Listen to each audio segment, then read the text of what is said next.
حضرت عمر رضی اللہ تعالیٰ عنہ کے دور میں جب اسلام اپنے عروج پہ تھا،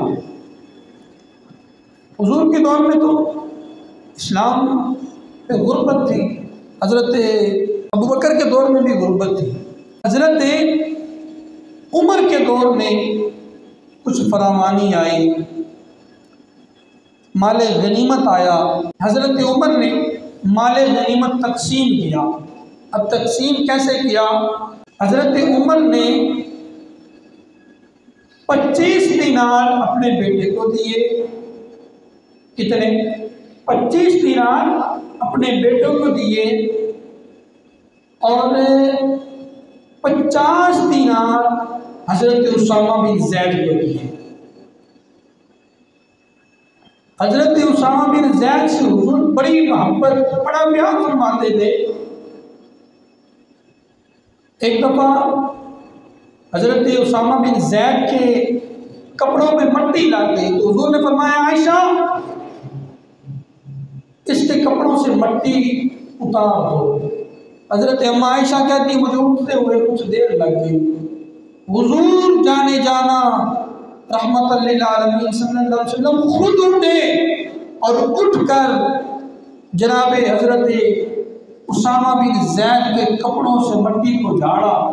اسی طرح ایک دفعہ حضرت اسامہ بن زید رضی اللہ تعالیٰ عنہ کے ناک سے یہ مواد خارج ہو رہا تھا تو حضور علیہ السلام خود اٹھے اور حضور نے خود آپ کے ناک کو صاف کیا۔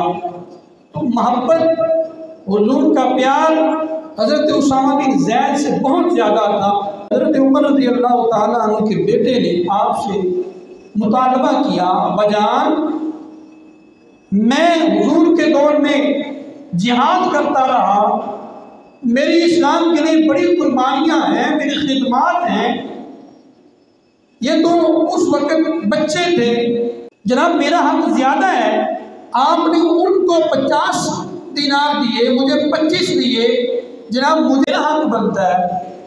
تو حضرت عمر رضی اللہ تعالیٰ عنہ فرمانے لگے میں یہ دیکھ کر نہیں دے رہا، تیری قربانیاں تیری خدمات دیکھ کر میں نہیں دے رہا، میں تو یہ دیکھ رہا ہوں کہ یہ اسامہ بن زید حضور کو بڑا پیارا تھا، حضور کی محبت کی وجہ سے، دین کی وجہ سے میں اس سے محبت کر رہا ہوں، دین کی وجہ سے میں اس سے پیار کر رہا ہوں، دین کی وجہ سے میں نے ان کو یہ ترجیح دی ہے۔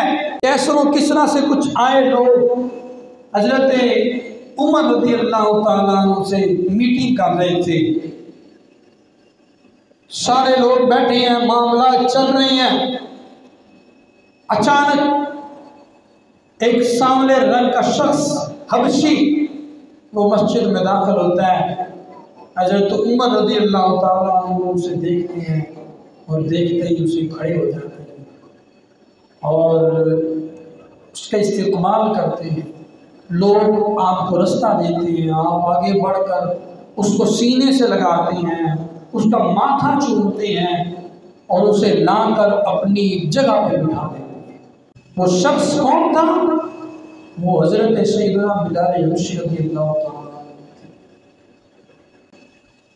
حضرت بلال حبشی رضی اللہ تعالیٰ عنہ کو جب حضرت عمر رضی اللہ تعالیٰ عنہ نے جب ان کو اپنی جگہ پہ بٹھایا تو جناب رو پڑے، حضرت بلال رو پڑے۔ جب وہ روئے تو حضرت عمر رضی اللہ تعالیٰ عنہ کو کہنے لگے اے عمر میں اس لیے تو نہیں آیا تھا کہ آپ اتنا مجمع لگا ہوا ہے، کیسے وہ کس طرح سے لوگ آئے ہوئے ہیں، آپ سب کو چھوڑ دیں، میرے استقبال کے لیے کھڑے ہو جائیں، میرے ماتھے کو چومیں۔ میں تو جناب اس لیے آیا تھا کہ مجھے حضور نے فرمایا تھا کہ بلال بڑی دیر ہو گئی ہے مجھے ملنے کے آئے۔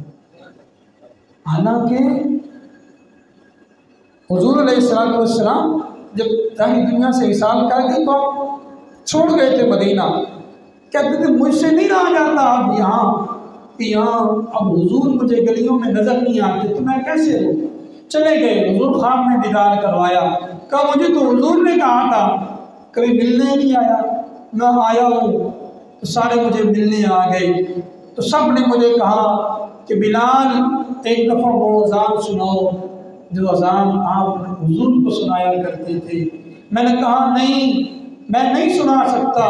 سب نے کہا نہیں، لازماً سنائے۔ پھر حضرت امام حسن و حسین کی مجھے حکم ہوا، پھر ان کے حکم پہ مجھے اذان سنانا پڑ گئی۔ تو اذان سناتے ہوئے میں گر پڑا، ہوش میں آیا تو میں نے کہا چلیے آپ سے ملتا جاؤں۔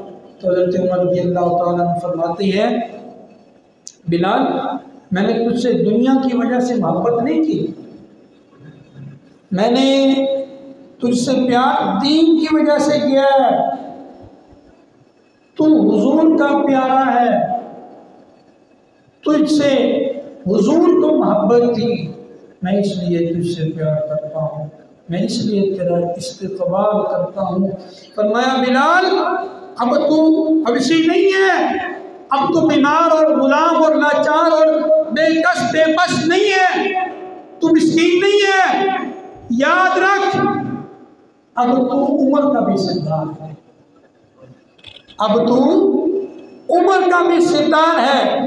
تو دین عزت دیتا ہے، دین مرتبہ دیتا ہے، جب تک بکے نہ تھے کوئی پوچھتا نہ تھا، جب تک بکے نہ تھے کوئی پوچھتا نہ تھا، آقا بس آپ نے خرید کر ہمیں انمول بنا دیا۔